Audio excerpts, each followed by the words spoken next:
You deal with the electric hydro dam from Puget Sound Energy that's up there dropping microplastics in our water on a daily basis. You got Puget Sound Energy that has live wires going off in our water and killing kids when they jump inside the water. You have a completely industrialized port around our water, around our river. You got stormwater runoff. You got massive tanker ships sitting in our water waiting to go in.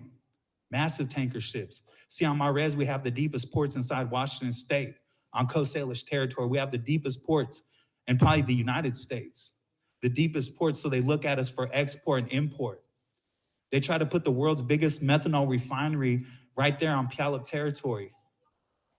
And good thing the community came together and kicked them out of there, because this thing would have been massive. And it's not even for the United States. It's for export to China, because China makes the biggest exporters of plastic in the world. So they use us right here on Coast Salish Territory as a dumping grounds. You look at the tentacles that reach down up there from up north, from our brothers and sisters' territories up north. You heard our sister talking about how polluted their water is, how killed how extinct, damn near extinct their salmon are.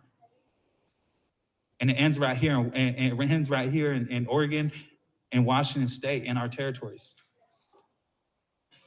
And these are the massive tankers that they put on our land, and this is the cultural identity crisis that we're facing because of the devastation and the facilities that they put on our land.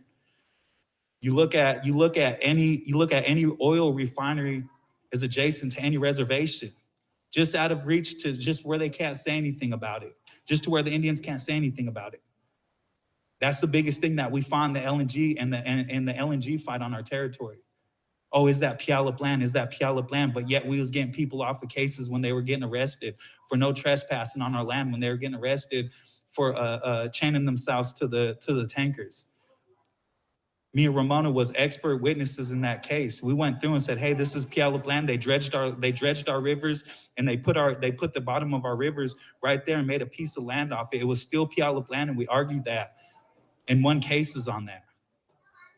Because the Puyallup tribe, when we signed into the lands claim settlement, we lost claim to the land on side of it, but we didn't sign away the bottom of our rivers.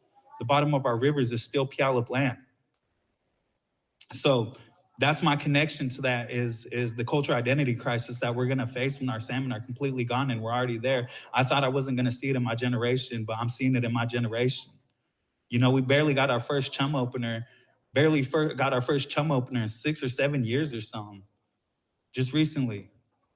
And chum used to be one of our strongest runs. We used to see 180,000 of them, 120,000 of them. We're not seeing that no more. We're not seeing anything even close to that.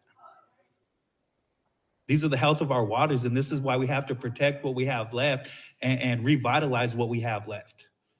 You know, you come up with ideas and you look at it, you look at oysters. A single oyster can filtrate 50 gallons of water a day. You go and put 1 million of them on a Coast Salish beach. What do you get? That's 50 million gallons of water filtrated on a daily basis. And what does that create? It creates an ecosystem for crabs. These are just some of the ideas to put forward that we all have to look into. And I'll quit taking up everybody's time, but here's for our next panelist. Thank you, Ro. Yeah, I knew I would see and hear similarities in our struggles, and